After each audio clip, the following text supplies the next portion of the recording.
ঈদের দিন আয়েশা ও আব্দুল্লাহ বারান্দায় বসে বৃষ্টি দেখছে। আজকে বৃষ্টিটা যেন থামছেই না। হ্যাঁ রে বোন, একদম ঠিক বলেছিস। কি করে যে আজকে নামাজে যাব এটাই বুঝতে পারছি না। বৃষ্টি থাকলে তো আমরা কোথাও ঘুরতে যেতেও পারবো না। এতে কোনো মজাই হবে না। ধুর। এভাবে বলিস না বোন, ইনশাআল্লাহ আমরা ঈদে অনেক মজা করব। ইনশাআল্লাহ ভাইয়া। চল এখন মাকে গিয়ে খিচুড়ি আর গরুর মাংস রান্না করতে বলি। ঠিক আছে, চলো। আপু, আজকে এত বৃষ্টি হচ্ছে কেন? কাল অবধি তো আকাশ পরিষ্কার ছিল। আল্লাহ পাক বৃষ্টি দিয়েছেন বলেই তো বৃষ্টি হচ্ছে আম্মু। কিন্তু আজকের দিনেই কেন বৃষ্টি দিল? বৃষ্টি না থাকলে তোমরা কত সুন্দর নামাজে যেতে পারতে, আর আমি ঘুরে বেড়াতে পারতাম। নিশ্চয়ই এতে কোনো কারণ আছে।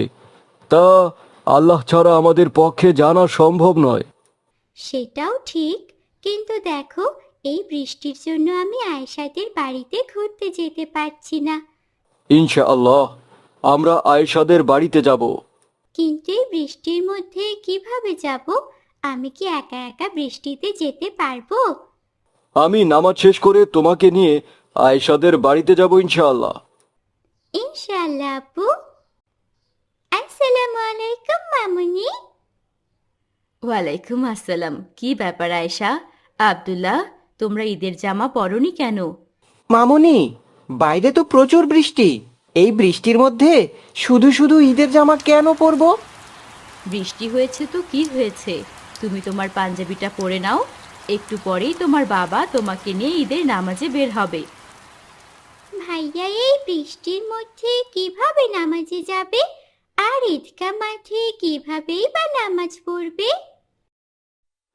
ঈদগাহ মাঠে যদি নামাজ পড়তে না পারি তাহলে মসজিদেই পড়ে নেব, বুঝেছো? হ্যাঁ বাবা, আমি বুঝেছি। আয়েশার মা, তুমি কিছু রান্না বান্না করে রাখো, আমরা নামাজ পড়ে এসে খাবো। আরে, আমরা তো বলতে ভুলেই গিয়েছি।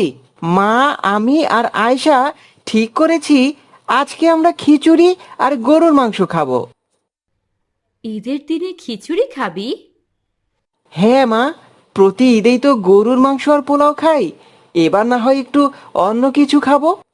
হ্যাঁ মা, প্লিজ তুমি খিচুড়ি আর গরুর মাংস রান্না করো।